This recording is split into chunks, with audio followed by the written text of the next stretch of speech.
సభావేదికపై ఆసీనులైన పెద్దలకు, సభావేదిక ముందు కూర్చున్న నా తోటి విద్యార్థులకు నా బాలల దినోత్సవ సందర్భంగా నా హృదయపూర్వక నమస్సుమాంజలు తెలియజేస్తున్నాను. నా పేరు సి మౌనిక. 7వ తరగతి చదువుచున్నాను. నేను ప్రాథమికోన్నత పాఠశాల జూకల్ నుండి ఇక్కడికి వచ్చాను. ప్రస్తుతము నేను పారిశుద్ధ్యం, ఆరోగ్యం విద్యార్థిగా నా పాత్ర అనే అంశంపై మాట్లాడుచున్నాను.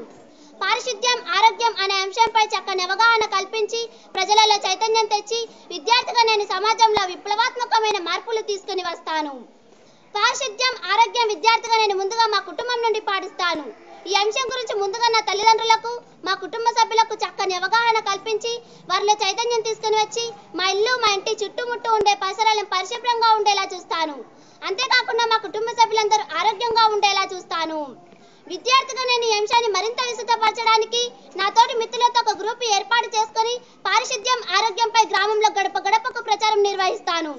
గ్రామంలోని గ్రామ సర్పంచ్ గారిని, గ్రామ పంచాయతీ సభ్యులను, డ్వాక్రా మహిళలను, అంగన్వాడీ కార్యకర్తలను, ఆరోగ్య కార్యకర్తలను, గ్రామ కార్యదర్శి గారిని కలిసి పారిశుద్ధ్యం, ఆరోగ్యంపై అవగాహన కల్పించి గ్రామ ప్రజలందరికీ పారిశుద్ధ్యం, ఆరోగ్యంపై చైతన్యపరుస్తాను. ప్రతి ఇంటికి వ్యక్తిగత మరుగుదొడ్లు మరియు మూత్రశాలలు ఉండేలా ప్రజలందరినీ చైతన్యపరుస్తాను. కేంద్ర మంత్రి జైరాం రమేష్ గారు చెప్పినట్లు మరుగుదొడ్లు ఉన్న ఇంటికి ఆడపిల్లల్ని కోడలుగా వెళ్లాలని ప్రచారం చేస్తారు. గ్రామంలోని చెత్తా చెదారం ఎక్కడ పడితే అక్కడ వేయకుండా గ్రామ పంచాయతీ వారు ఏర్పాటు చేసిన చెత్త కుండీలోనే చెత్త వేయాలని ప్రజలందరినీ ప్రేరేపిస్తాను.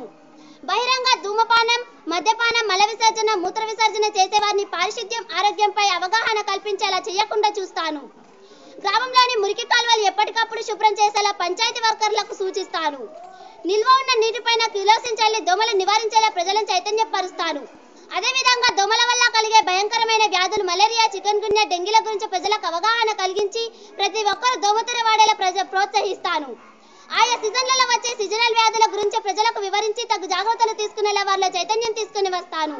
నీటి వలన కలిగే వ్యాధుల గురించి ప్రజలకు వివరించి ప్రజలందరూ కాచి చల్లాల్సిన నీటిని త్రాగాలని ఎలుగెత్తి చాటుతాను. పచ్చని చెట్ల యొక్క ప్రాముఖ్యతను ప్రజలందరికీ వివరించి ప్రతి ఒక్కరూ ఖాళీ స్థలాల్లో మొక్కలను పెంచేలా చూస్తాను. సేవ్ ట్రీ, సేవ్ లైఫ్, వృక్ష రక్షతి రక్షితః అంటూ నినాదాలు వాడవాడలా వినిపిస్తాను. ఈ పారిశుద్ధ్యం, ఆరోగ్యం అనే అంశంపైన మన జిల్లా కలెక్టర్ శ్రీమతి వాణిప్రసాద్ గారు ప్రత్యేక శ్రద్ధ చూపుతున్నందుకు ఆమెకు శిరస్సు వంచి ధన్యవాదాలు తెలియజేస్తున్నాను. ముఖ్యంగా విద్యార్థులను తలుచుకుంటే ఏదైనా సాధించవచ్చు. విద్యార్థులుగా మేము వ్యక్తిగత పరిశుభ్రత పాటిస్తూ పరిసరాలను పరిశుభ్రంగా ఉండేలా ప్రజలందరినీ ప్రేరేపించి ఆ ప్రాంతం అంతా పారిశుద్ధ్యంగా ఉండేలా చూస్తాము. తద్వారా ప్రజలందరూ కూడా ఆరోగ్యంగా ఉంటారు. సో హెల్త్ ఈజ్ వెల్త్, ఆరోగ్యమే మహాభాగ్యము కదా. చక్కని పారిశుద్ధ్యమును పాటిస్తూ పచ్చని చెట్లతో కలకలలాడుతూ ఆహ్లాదకరమైన వాతావరణంలో ఆరోగ్యవంతమైన విద్యార్థులను కలిగిన పాఠశాలకు చిరునామా ప్రాథమికోన్నత పాఠశాల జూకల్ అని నేను సగర్వంగా తలెత్తుకొని చెబుతున్నందుకు గర్వపడుతున్నాను.